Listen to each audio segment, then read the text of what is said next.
The main questions that a lot of people are so keen on knowing is, where is this man's death certificate, as well as what is it that made everyone else think he was dead?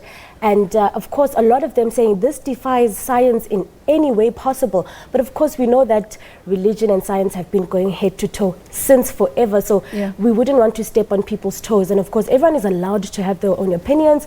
Everyone's allowed to have their own beliefs. But something as bizarre as this, I mean, a lot of people also asking the question, where was he taken to after he had died? Because apparently he died in hospital. Well, he died in his alleged... But there are no hospital records. Exactly. We spoke to the Department of Health as well to ask them how long after a person has died do they then release the body after, of course, doing the post-mortem. And the Department of Health says they have no record of this man's death as of yesterday when we spoke to them. We also, you know, it wouldn't be fair if we didn't speak to the church. So we tried to get a comment from the pastor or from just the spokesperson of the church, but they refused to talk to us until this morning, where they seem keen to speak to us now. But until yesterday evening, no one was willing to give us an answer, because all we need to know is, can we at least have proof that this man was indeed deceased, his death certificate, his medical records to show that he was ailing in some way or the other. And now latest reports, the undertaker saying they're going to take them to the cleaners.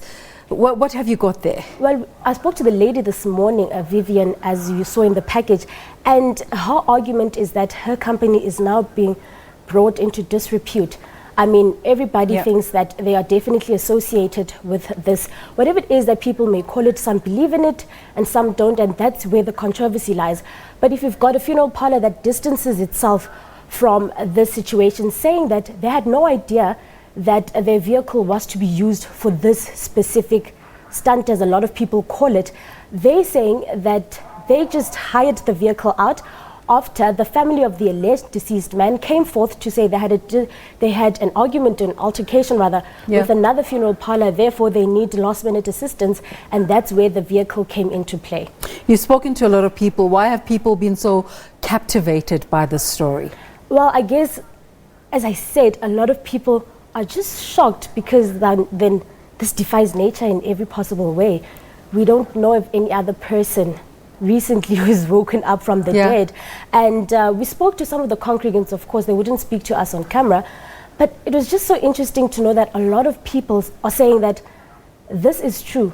This really is this from the congregants themselves? Yes, because we parked outside the church, and on their way to... That's not surprising, though, going by their responses from the clip that you just played us, how excited they were by this event. Definitely, and I think a lot of them were so surprised as to why we seem reluctant to believe. Exactly, and some of them were getting really short-tempered now, asking us why are we questioning their beliefs. But I guess we just need to know, how is this possible? Of course, we also saw on Facebook, this alleged man has a Facebook profile that was also active quite recently. He called himself Elliot Masango on his Facebook profile. I took a look at it, and not much was said about it, just that he is from Zimbabwe and that he is someone that runs businesses of some sort. So that's exactly why we need clarity from the church. Of course, we also need to speak to the neighbors where this man stayed to find out, was this man really ill? When last did you see him? It's also very difficult to track down the supposed family as well. So not tracking down the family. When you speak to the church members, do you get a sense that they were surprised by how far the story was able to reach? Because I'm sure they were just hoping to keep it confined to the church. Well, I don't think they were surprised. I guess that leaves room for debate as well, Desiree, because we understand that the pastor himself uploaded the whole ceremony, the whole church service, which is 3 hours, onto his YouTube channel, and it was also broadcast live on their church channel on television. So that kind of like shows us that they wanted it out there to get it to be seen by a lot of people. So I don't think he wasn't banking on the unintended consequences. Yes. Let's go back to your conversations with the congregants. Is it a general feeling that they're happy with their pastor, or were you able to get a differing sentiment? Not that we were able to get anyone to actually say this cannot be true. Yeah. Because obviously we're speaking to congregants of the man who has ensured them that this is real. And I'm sure you would also understand that a lot of people become very defensive when questioned about their beliefs. So without sounding disrespectful to them, we'd have to, we ask them very humbly and very kindly to please explain to us what causes them to believe such. The fact that, well, specifically in this incident, that a man could be woken up or resurrected rather after his death. And they assured us that their pastor has the special power and they've believed in him for years, and who are we to start questioning them as well? And do they not have the freedom to believe in whatever it is that they want to believe in? Lopang, how do you think the story will unfold?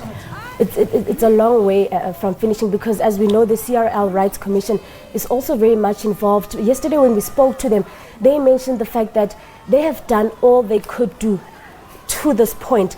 They've saying that they need to implement a peer review mechanism that would allow the peers of, you see other pastors questioning these incidents. They've been talking about this a lot, but we'll see when it comes through. Thank you so much for making the time to come through to talk to us, Lopang Alamu, who has been keeping tabs on that story. Right now we're going to Parktown, where the